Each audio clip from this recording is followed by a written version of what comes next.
کسی یونیورسٹی کا ایک نوجوان طالب علم ایک دن اپنے پروفیسر کے ساتھ چہل قدمی کر رہا تھا۔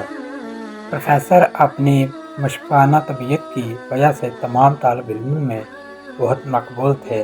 چہل قدمی کرتے ہوئے اچانک ان کی نظر ایک بہت ہی خستہ حال پرانے جوتوں کی جوڑی پر پڑی، جو پاس ہی کھیت میں کام کرتے ہوئے غریب کسان کی لگتی تھی۔ طالب علم پروفیسر سے کہنے لگا، ایسا کرتے ہیں کہ اس کسان کے ساتھ کچھ دل لگی کرتے ہیں اور اس کے جوتے چھپا دیتے ہیں اور خود بھی ان جھاڑیوں کے پیچھے چھپ جاتے ہیں، اور پھر دیکھتے ہیں کہ جوتے نہ ملنے پر کسان کیا کرتا ہے۔ پروفیسر نے جواب دیا، ہمیں خود کو محفوظ کرنے کے لیے کبھی بھی کسی غریب کے ساتھ مذاق نہیں کرنا چاہیے۔ تم ایک امیر لڑکے ہو اور اس غریب کی وسطاء سے تم ایک حسن طریقہ سے محفوظ ہو سکتے ہو۔ ایسا کرو، ان جوتوں کی جوڑی میں پیسوں کا ایک ایک سکہ ڈال دو اور پھر ہم چھپ جاتے ہیں اور دیکھتے ہیں کہ یہ سکے ملنے پر کسان کا کیا رد عمل ہوتا ہے۔ لڑکے نے ایسا ہی کیا اور پھر دونوں نزدیک ہی چھپ گئے۔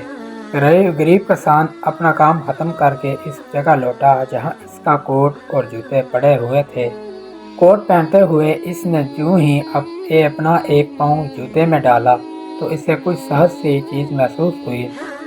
وہ دیکھنے کی خاطر جھکا تو اسے جوتے میں سے ایک سکہ ملا۔ اس نے سکے کو بڑی حیرانگی سے دیکھا، اسے الٹ پلٹ کیا اور پھر بار بار اسے دیکھنے لگا۔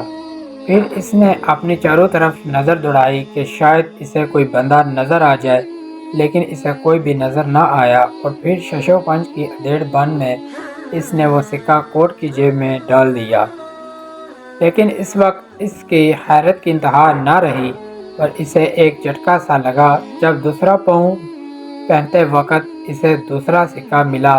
اس کے ساتھ ہی وفور جذبات سے اس کی آنکھیں اشکبار سے لبریزاں ہو گئیں۔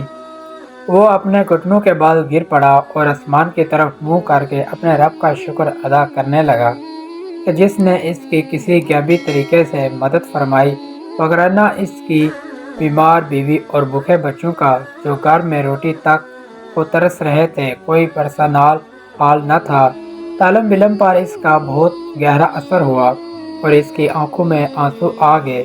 تب اچانک پروفیسر بول پڑے، کیا تم اب زیادہ خوشی محسوس کر رہے ہو یا اس طرح کرتے جو تم کرنے جا رہے تھے؟